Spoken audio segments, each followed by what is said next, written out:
fascinating talking to you. Now, you're proudly from New Zealand. You're a Kiwi. Yes. Some people around the world, maybe they're even listening tonight or today, tend to lump Australia and New Zealand together into a nice little neat colonial or Antipodean bucket. I know when we've travelled overseas, people can't distinguish the accents. Oh, you're from, and they'll go, oh, whatever. But the cultures are different. So what struck you as being different from when you came over from New Zealand and settled in Australia? I definitely missed my Kiwi kindness, and I think that that's an oversimplified way to sum it all up. But I can tell you that wherever I go, I find my Kiwi culture. It's just a vibe that we have where I don't know, we are community minded. We that authenticity. It just seems to generate a feeling. You just know there's a smile, there's an energy. Again, not quite as individualistic. I think everything in New Zealand was smaller. Again, not oversimplifying. Whereas you got to Australia, I mean, I landed in Victoria, in Melbourne, and, you know, everything was a million miles away and everything that was that much harder to get to. And I mean, there was definitely the larrikin. The Aussie larrikin is alive and well. And I'm not suggesting that Aussies aren't kind, because I've got the most amazing friends and they are kind and compassionate and caring. And I work with the most amazing, compassionate, kind and caring people.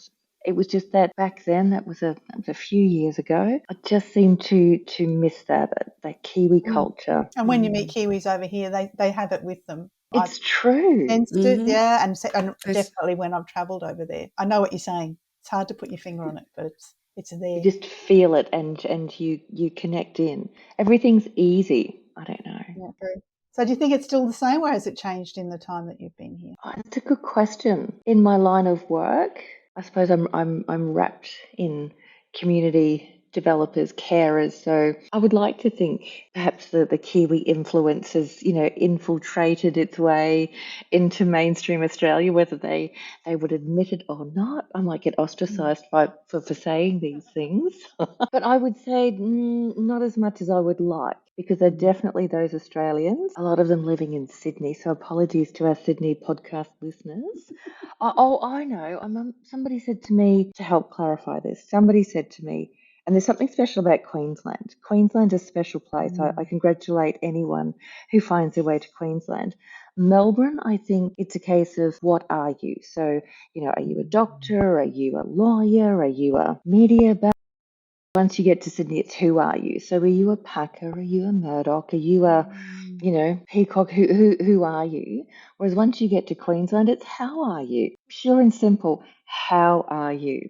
Before we even worry about your heritage or your status, or we're really not interested. It's just how are you? It is interesting how different we are just in between states. SA would be, there'd be a different vibe as well, and over in WA, well, they'd like to just secede from the Commonwealth anyway, or certainly from Australia. I don't know whether they'd be, what are you? I'm not sure. Oh, maybe that. Oh, yeah, and you throw daylight savings in the mix and it gets very confusing. Oh, it does. I miss that terribly. Miss it terribly. Oh, one day. Before we conclude, Liz, there's two things that I'd love for you to share. The first one is on just how times have changed over the years, particularly for women. We talk a lot about empowerment, and there are a lot of things that we take granted right now, like maternity leave and, we equal opportunities. I mean, we're still fighting for that, but there's a long way we've come, and you've got a fascinating story about... Oh, I'm scared now.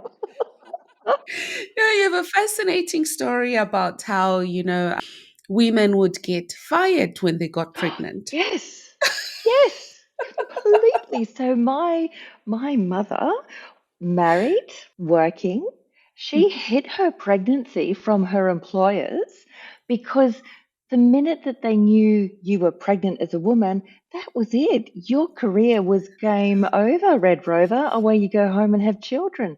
And in Brisbane, I worked for a company that my boss told me that in the 70s they loved it because it was worse than New Zealand. In Queensland, the minute you became engaged, you were sacked from your employment. So the men loved it because, of course, all of these new employees were coming through. I thought that was horrendous. I'm not quite sure who decided that that was ever going to be a good, industrial relations strategy, but it was. It's just how it was Wow. done. So the moment you became engaged, that's it, career over. In Brisbane, absolutely. I don't know if it was all businesses, but certainly for this large organisation, that was it, career over. I Career worked over. I worked in the early 80s in let's say the return services organisation that we have here, and in the head office, and was asked the same question, what are your plans to have children? Because I was up for a promotion. There was only 2 secretary jobs, so it was the higher one that I was going for, and was blatantly asked by my, World War II veteran manager, what are your plans to have children? And I said, I didn't have any, and I still don't have any, so But all those that things may that have they influenced that. can't ask now, but the things that we were subjected to. Mm. And I have a daughter, my husband and I have a daughter, and her gorgeous girlfriends have grown up with me saying, I'm going to pass the baton to you because guess what? The fight isn't over.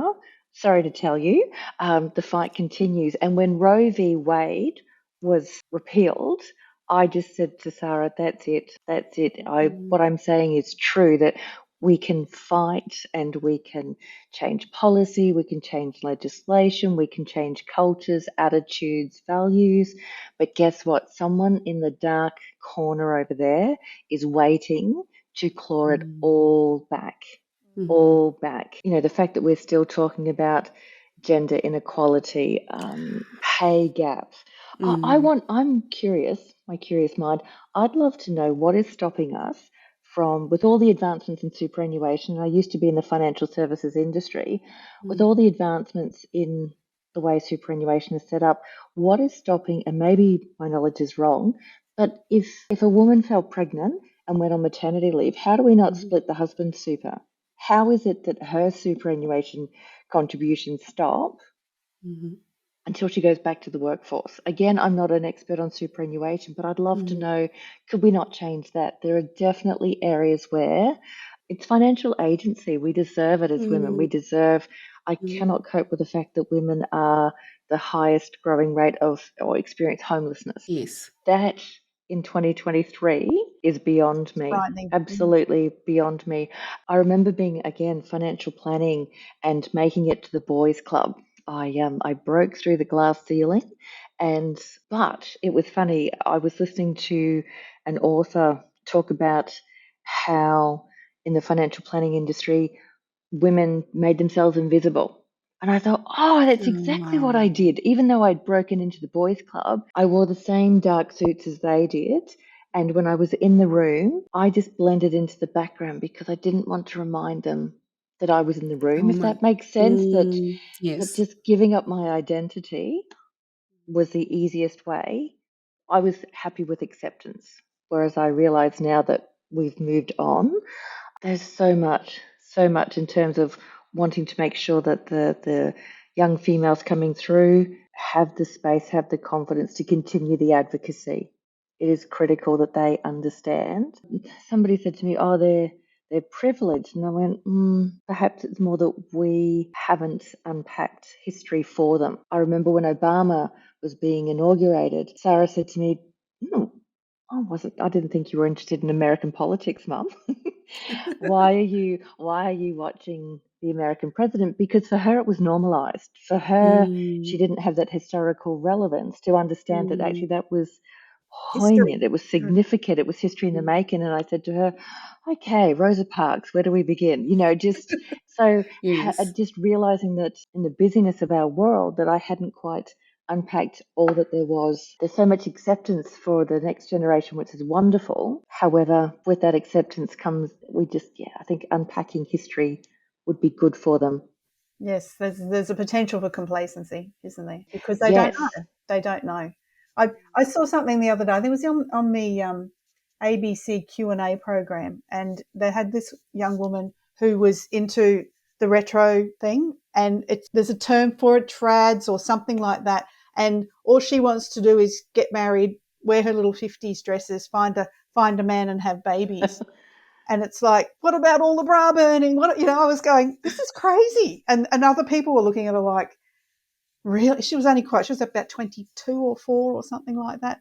And look, live and let live. But yes, she can make those choices because she hasn't gone through a time when that was the only choice. There was a wonderful documentary, a movie that I took Sarah and her girlfriends to see a couple of years ago, and it took them back to a time where the papers, I'm trying to think of the great name for that Is documentary, it but Back in Time for Dinner? Was it that one? oh no, that's Annabelle Crabbs. I'll have to think about it. But they actually had a job advert in the paper where it literally showed the positions, and it showed men's salary and girls' salary, and helping the girls understand that they couldn't apply for a credit card, they couldn't apply for a mortgage. You knew as a Terrible. man. You had to have a man to get all those things done. All of Wow. those things, all of those things. I think I said to you, Em, that my father's mother had a horrible experience when her husband came home and said, "Listen, I've met someone else. She's moving in. What do you want to do?" And it, and this is a woman who had a home, a husband, and 4 children. Her only option, fortunately, was she managed to secure work as a nurse, because in those days there was no single mother's pension. She had no right. She couldn't take her children. She couldn't kick her husband out. Unbelievable. Unbelievable. We've come a long way. Oh, we have come a long way. We have, We've but there's come a still really long way. there's still much more to do. But at least Mm. I think the more we talk about it, the more, when I think about the Me Too movement and the characters that I grew up watching on television and loving, and to realize that they were absolute monsters, I think that bringing things out of the shadow and the shame is important as well. Mm. It's very true. Yeah, I read what you're sharing just reminded me of a comment. There's a woman who made a post about how growing up or society makes it seem like women are desperate for marriage, yet in actual fact, it's men who benefit from marriage. So it's Oh, and sorry. women and I can understand why in the past women would be. I mean, you couldn't have anything without Yes. marriage. So that was a Hmm. means to an end. So it's interesting how times evolve but still pretty much stay the same. There's always a level of discrimination going on. There's always a learning to be done. But I think I like what you said about passing the baton. It's about making sure that we keep the lessons alive.